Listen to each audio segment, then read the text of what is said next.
Hi hello வணக்கம், welcome to திரை விமர்சனம்.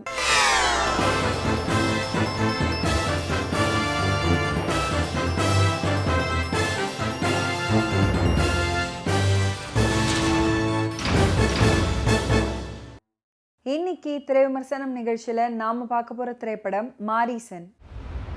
மறந்துட்டனா மூன்றாம் முறை கமல் மாதிரி. இந்த படத்தோட கதையை கிருஷ்ணமூர்த்தி எழுதியிருக்காரு.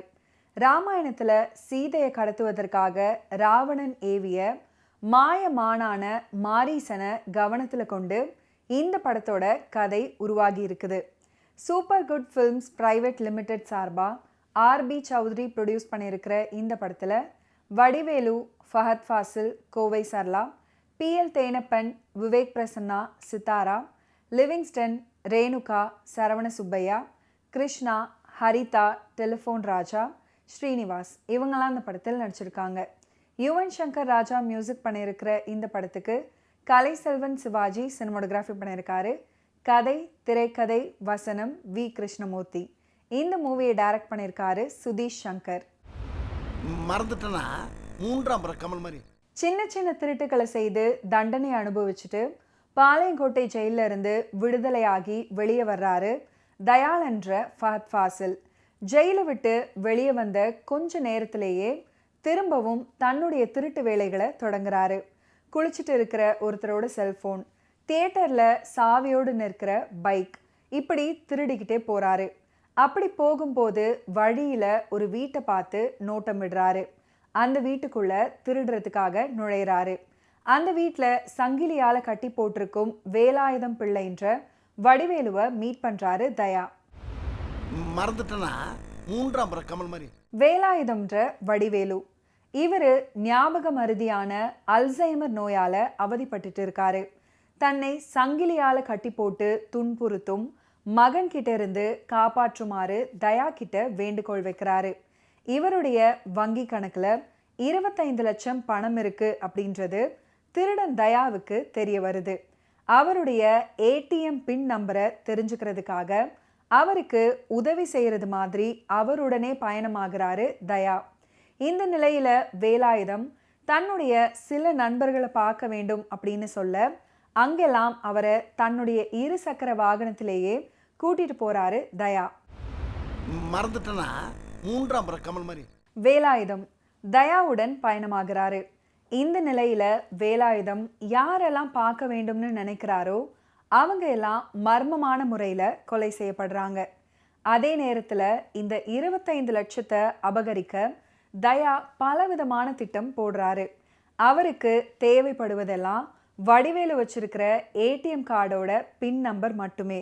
அது கிடைச்சதா இல்லையா, அதுக்கப்புறம் என்ன நடக்குது, இவங்க வரும்போது வழியில் நடந்த கொலைக்கும் வேலாயுதத்துக்கும் என்ன சம்பந்தம், அவருடைய 25 லட்சம் பணம் என்ன ஆனது, வேலாயுதம் உண்மையாகவே அல்சைமர் நோயால பாதிக்கப்பட்டு இருக்காரா அப்படின்றது தான் இந்த படத்தோட மீதி கதை. மறந்துட்டனா மூன்றாம் முறை கமல் மாதிரி. வெளித்தோட்டத்தை மட்டும் வச்சு எந்த ஒரு மனிதனையும் எடை போட்டுவிட முடியாது. ஒவ்வொரு மனிதனுக்குள்ளும் மாயமான் போல வாழ்ற மற்றொரு மாரீசன் உண்டு அப்படின்றத வி கிருஷ்ணமூர்த்தியோட திரைக்கதையின் வழியாக எமோஷனல் த்ரில்லர் கலந்து கொடுத்திருக்காரு இந்த படத்தோட இயக்குனர் சுதீஷ் சங்கர். மறந்துட்டனா மூன்றாம் முறை கமல் மாதிரி. திருடன் தயாளனாக ஃபஹத் ஃபாசில். முதற் பாதி முழுக்க கலகலப்பாக ஒரு திருடனோட அதிகபட்ச தேவைகள் என்ன, ஏமாத்துறது அப்படின்றதையும் ஒரு கட்டத்துல நடிப்பை தாண்டி உண்மையான அன்பு ஊற்றெடுக்கிற மாதிரி யதார்த்தமான கதாபாத்திரத்துல நடிச்சிருக்காரு. குறிப்பா சொல்லணும்னா வடிவேலுவை ஏமாத்துறதுக்காக அவர் நடிக்கிறது மற்றும் ஒரு கட்டத்துல அவர் யார் அப்படின்றத உணர்ந்து தவிக்கிறது. மறந்துட்டனா மூன்றாம் முறை கமல் மாதிரி. வேலாயுதம்ன்ற கேரக்டர்ல அல்சைமர் நோயால் பாதிக்கப்பட்டவரா வடிவேலு. வயதான கேரக்டர்ல தனக்கே உரிய வழக்கமான மேனரிசம், டயலாக் டெலிவரி, காமெடி அப்படின்ற எதையுமே வெளிப்படுத்தாம கதைக்கு ஏற்ற மாதிரி நடிச்சிருக்காரு. குறிப்பா சொல்லணும்னா ஞாபக மருதியால அவர் தவிக்கிற காட்சிகள், இவருக்கும் அவரோட மனைவியாக சித்தாராவுக்குமான பாச பிணைப்புகள், பெண் குழந்தைகள் மீதான பாசம், பரிதவிப்புல அவர் பேசுகிற வசனங்கள், செயல்கள், மனைவிக்காக அவர் எடுக்கும் முயற்சிகள், உணர்ச்சி பூர்வமாக ப்ளஸ் கோபமாக, இப்படி சில. மறந்துட்டனா மூன்றாம் முறை கமல் மாதிரி. சித்தாரா வடிவேலுடைய மனைவியாக, ஃபஹத் ஃபாசில் அம்மாவாக ரேணுகா, போலீஸ் அதிகாரியாக கோவை சர்லா, வடிவேலு நண்பராக லிவிங்ஸ்டன், சின்னதாக ஒரு கேரக்டரில் அறிமுகமாகி கிளைமேக்ஸில் வரும் விவேக் பிரசன்னா, மற்றும் சரவண சுப்பையா, PL தேனப்பன், கிருஷ்ணா, ஹரிதா உட்பட படத்தில் நடிச்சிருக்கிற எல்லாருமே அவங்களோட நடிப்பால் பார்க்குறவங்கள கவனிக்க வைக்கிறாங்க. மறந்துட்டனா மூன்றாம் முறை கமல் மாதிரி. ஒரு ரோட் ட்ரிப்பாக படத்தோட கதை, கதாபாத்திரத்தோட நகரும்போது அந்த கதாபாத்திரங்களோடு பயணமாகும் நிலப்பரப்பை நெருக்கமாக உணர வைக்கிறாரு இந்த படத்தோட சினிமோட்டோகிராஃபர் கலை செல்வன் சிவாஜி தன்னோட சினிமோட்டோகிராஃபியில். இது பார்க்குறதுக்கு ஒரு ஃப்ரெஷ்ஷான உணர்வை கொடுக்குது. மறந்துட்டனா மூன்றாம் முறை கமல் மாதிரி.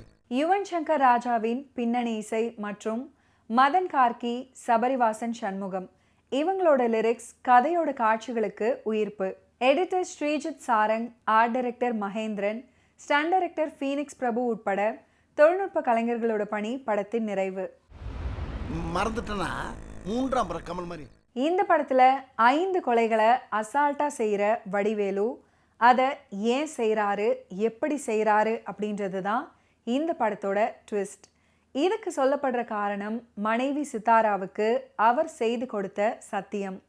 மனநிலை பாதிக்கப்பட்ட நிலையில் மனைவியை குணப்படுத்த முயற்சிக்காம அவங்க இறந்ததும் சத்தியத்தை காப்பாற்ற 5 கொலைகளை செய்ய பெட்டி படுக்கையோடு வடிவேலு கிளம்பி விட்டார் அப்படின்றது கொஞ்சம் அங்கே இங்கே இடிக்கிற மாதிரி இருக்கு, அவ்வளவுதான்.